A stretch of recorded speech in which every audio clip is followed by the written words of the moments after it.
Start. Hi, welcome to my YouTube channel. My name is Francois Johnson. I'm a motor vehicle technology teacher or instructor by profession, and we will be looking at steering system. We have broken down the steering system into 4 lessons. Steering system for cars and light truck. Lesson 1, it is the introduction of the steering system, and these are the objectives. Alright. Lesson 2 is introduction to rock and pinion steering box. Lesson 3 is introduction to hydraulic power assist steering system, and these are the objectives. And lesson 4 is introduction to electro hydraulic power assist rock and pinion steering box. And lesson 5 is introduction to electronic power assist steering system. What we're gonna do now is lesson 1. So before we go, this is steering system for cars and light truck, introduction to steering system. What is the objective by the end of this video? 5 fundamental purposes of the steering system. We're gonna identify at least, can be more, 6 parts that make up the steering column mechanism. Explain the purpose of the parts that I identify for you, and I will describe the procedure how to remove the steering column. Inspect the steering column for any mechanical or physical defect, and then I want you to watch this video on YouTube. So let us begin. So our first objective is the fundamental purpose of the steering system. So what is the purpose of the steering system? All vehicles must have a steering system. One of the main purpose of the steering system is to ensure that the driver can have directional control of the vehicle. So if the vehicle is turning left, the driver can turn the vehicle left. If the vehicle is turning right, he can turn the vehicle right. So the main purpose, directional control. The other purpose is that if the vehicle is pulling to the left or pulling to the right, the driver is supposed to feel it in the steering. So the second purpose we can say of the steering system is to provide the driver with road feel. We call that term road feel. So if the vehicle is pulling to the left or to the right, the driver is supposed to know that it's pulling left and to the right so he can correct it. The third one, when we are doing suspension system, you'll see the relevance of this, is the steering system must allow suspension movement. Alright, so the steering system must allow the suspension to move. The fourth one is that the steering wheel must design with a self-center capability. So therefore, if I'm driving, when I release the steering wheel must always try to return to the center position as much as possible. And there's a specific geometric angle that is built within the suspension system that take care of that. So you notice I turn to the left, the steering wheel for the most part will tend, the vehicle is not driving, will tend to return to its original position. And then last but not least, the driver is supposed to have minimal effort. The steering wheel is supposed to be so light. See, I can use my one finger and turn the steering wheel. Minimal effort when operating the steering. So provide directional control, provide road feel, allow suspension movement, provide self-center capability, and provide minimal effort for the driver to steer the vehicle. Alright, so all steering system comprise of a thing that we call a steering column.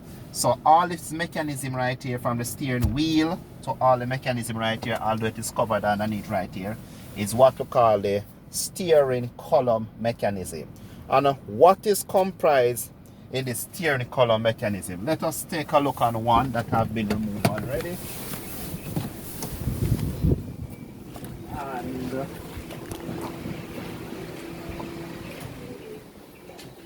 here is a typical steering column mechanism. It looks like this. And what is comprised in our steering mechanism, starting from, this is the cover right here, so I can just This is the cover right here, so I can just pop it off. Alright. And this is the steering wheel. Right here is a nut.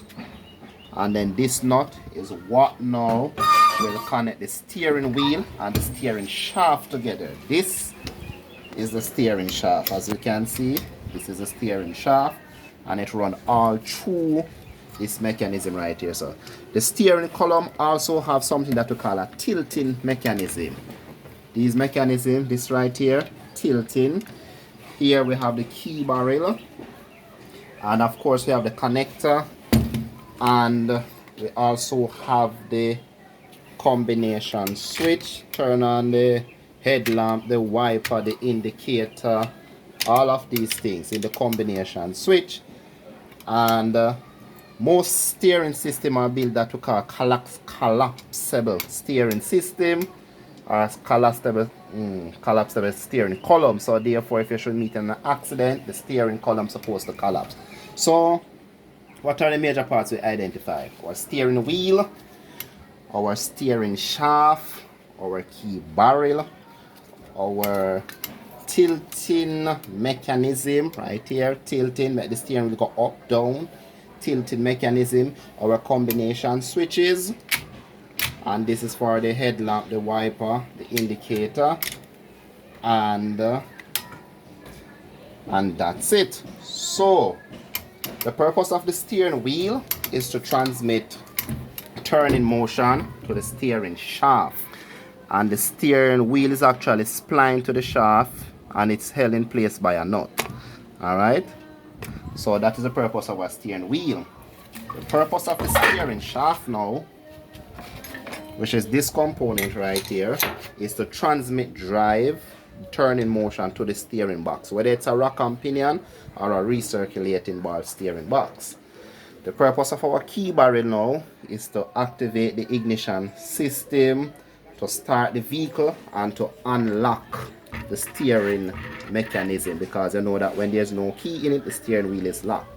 The purpose of our combination switch, which is this mechanism right here, to turn on our headlamp, our wiper, motor, etc. In addition, this system is kind of whole. We also have a contact switch right here to activate the horn circuit. So this steering mechanism is a fairly simple one to deal with. So let us look in the vehicle now, where I will demonstrate. Let us look in the vehicle where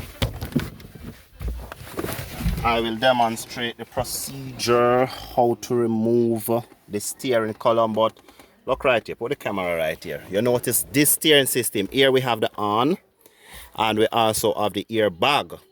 If you're going to remove a steering column, caution supposed to be taken when we are removing the steering column, because the airbag can be fly. So manufacturer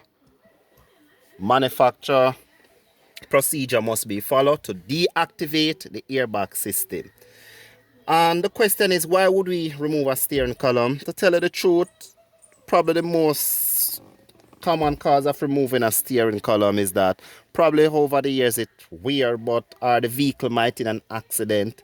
But other than that, it's very rare that we remove a steering column. We remove the on mechanism, we can change the airbag, we can remove the combination switch, a key barrel, but it's not very often we remove a steering column mechanism. However, the procedure to remove the steering column mechanism now, this vehicle is a fairly, what should I say now, modern vehicle. You have to put the camera right here so the camera can see right here.